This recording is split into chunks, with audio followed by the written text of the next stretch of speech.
ముకుంద జ్యువెలరీలో వడ్డానం Mela October 4th నుంచి 12th వరకు ఫ్లాట్ 9.99% VA ఆఫర్ మీకోసం.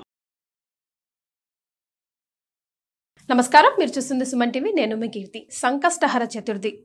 మరి మనందరి జీవితాల్లో కొద్దో గొప్ప ఏదో ఒక సంకటం ఉండే ఉంటుంది.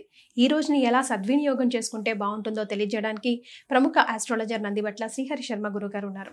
నమస్తే గురుగారు. వాగర్థావివ సంపృక్తౌ వాగర్థ ప్రతిపత్తయే జగతః పితరౌ వందే పార్వతీ పరమేశ్వరౌ ఆదిత్యాయ చ సోమాయ మంగళాయ బుధాయ చ గురు శుక్ర శనిభ్యశ్చ రాహవే కేతవే నమః.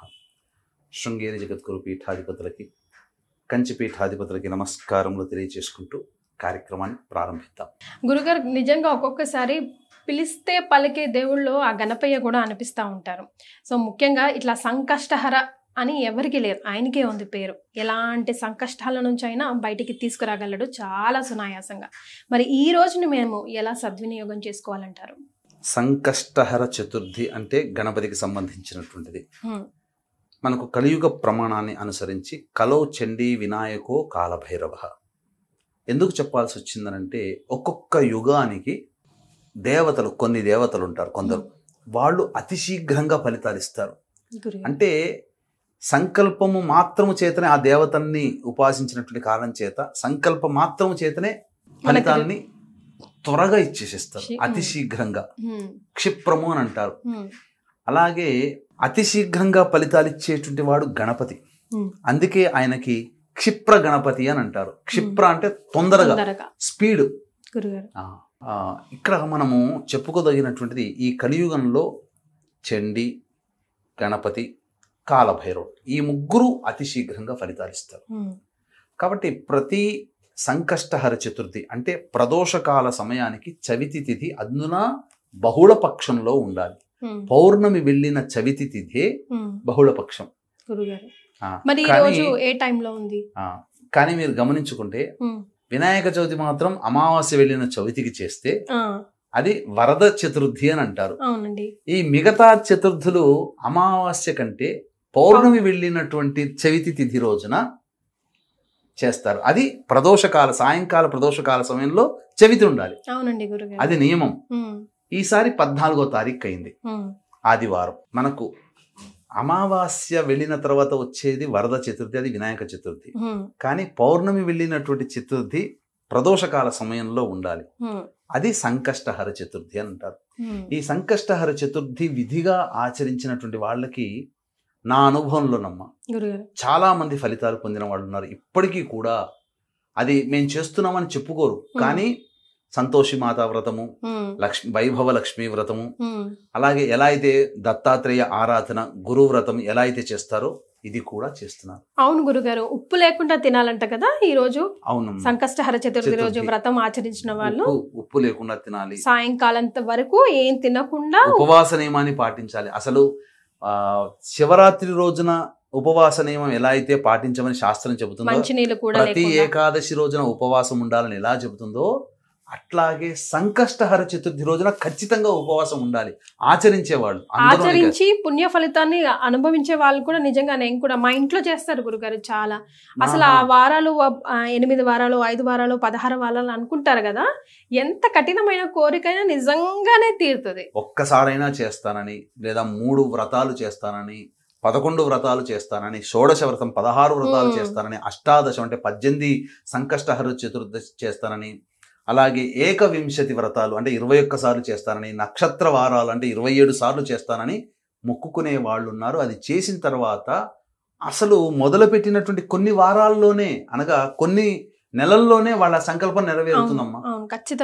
అది గణపతి యొక్క అనుగ్రహం, మరి మహిమ ఏమో అది. అందుకనే దానికి ఖచ్చితంగా కొన్ని నియమాలు పాటించాలి,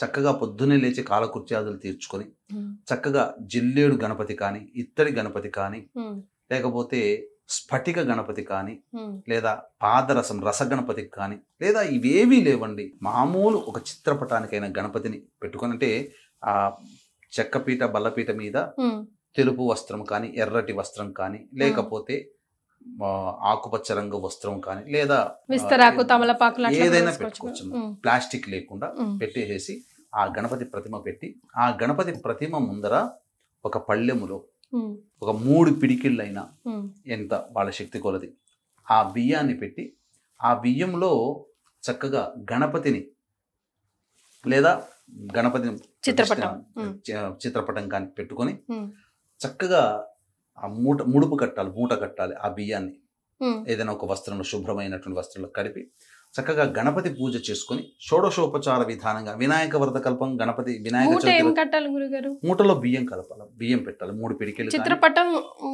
బియ్యం పైన పెట్టాలంటున్నారు కదా? లేదమ్మా, చిత్రపటం పెట్టి చిత్రపటం ముందర బియ్యం కట్టుకొని ఒక వస్త్రంలో వస్త్రం పెట్టుకొని మూట కట్టుకొని పెట్టుకోవాలి. చిల్లర పైసలు లేకపోతే డబ్బులు ఏమైనా పెట్టాలి? ఏం అవసరం లేదమ్మా. చక్కగా పెట్టి మంటపం వేసుకుంటే మంటపం వేసుకోవచ్చు. మళ్ళీ అంటే బియ్యం మీద కానీ గోధుమల మీద కానీ మంటపం పెట్టుకొని చక్కగా ఈ యొక్క సంబంధించినటువంటి షోడశోపచార విధానంగా వినాయక వ్రతకల్పం ఎలా అయితే చేస్తారో ఆ వ్రతకల్పం ముందర పెట్టుకొని గణపతి ఆరాధన పూజ చేసుకోవాలి.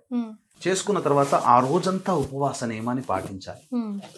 పాటించి సాయంకాలం ప్రదోషకాల సమయానికి గణపతి దేవాలయానికి చేరుకొని లేదా ఉదయం పూటనైనా కానీ గణపతి దేవాలయానికి చేరుకొని గణపతికి గరికతో అష్టోత్తర పూజ చేసి అభిషేకం అర్చన దేవాలయంలో చేయొచ్చు, ఇంట్లోనైనా చేసుకోవచ్చు. చేసి ఆ రోజంతా ఉపవాసం ఉండాలి.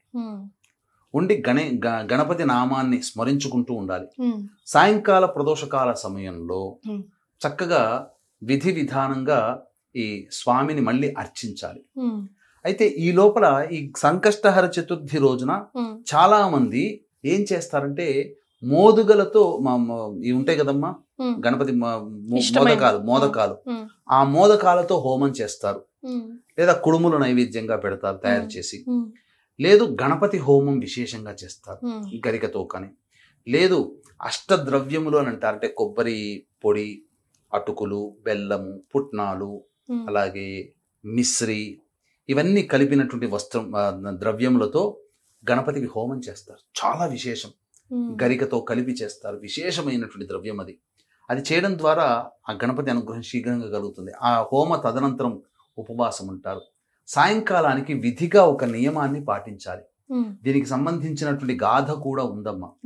వీక్షించేటువంటి ప్రేక్షకులు కూడా గమనించాల్సింది ఏంటంటే, ఈ ఆషాఢమాసం అమావాస్య పునరుసు నక్షత్రమేమో పగలు, రాత్రేమో పుష్యమి నక్షత్రం. పగలు ఒక విధానమైనటువంటి యోగము, రాత్రి అద్భుతం. మళ్ళీ ఈ సంవత్సరం పుష్యమి నక్షత్రంతో కూడుకున్న అమావాస్య లేదండి.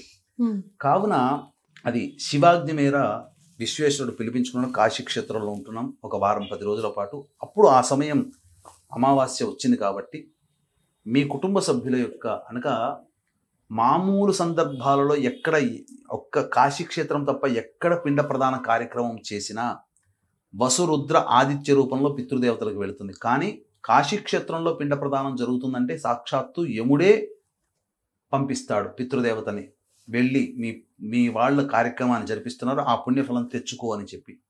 కాబట్టి చక్కగా బ్రాహ్మణులను కర్తగా పెట్టి మంత్ర సహితముగా మీ పితృదేవతల ఆత్మతృప్తి కోసం, పుణ్యలోకాలు గతించడం కోసం పిండ ప్రదాన కార్యక్రమాలు ఇరువైపులా 3 తరాల్లో ఉన్నటువంటి వారి ఆత్మతృప్తి కోసం పిండ ప్రదాన కార్యక్రమాలు, తర్పణాది కార్యక్రమాలు చేయించడం జరుగుతుంది. అలాగే రాత్రిపూట అమావాస్య పుష్యమి నక్షత్రం కాబట్టి ఉగ్రదేవతలకి సంబంధించినటువంటి అంటే జాతకరీత్యా అన్ని రకాల దోషాలు తొలగిపోవాలి, సర్వదోష నివారణ అనేటువంటిది చేయించడం జరుగుతుంది. అందులో వారాహి, ప్రత్యంగిర, బగళాముఖి, రాజశ్యామల, సుదర్శనం హోమాదులు సశాస్త్రీయంగా జరిపించడం జరుగుతుంది. అవకాశం ఉన్నవాళ్ళు కార్యక్రమ తదనంతరం కాంటాక్ట్ చేసి 2 కార్యక్రమాల్లో గోత్రనామాదులు నమోదు చేసుకోవచ్చు.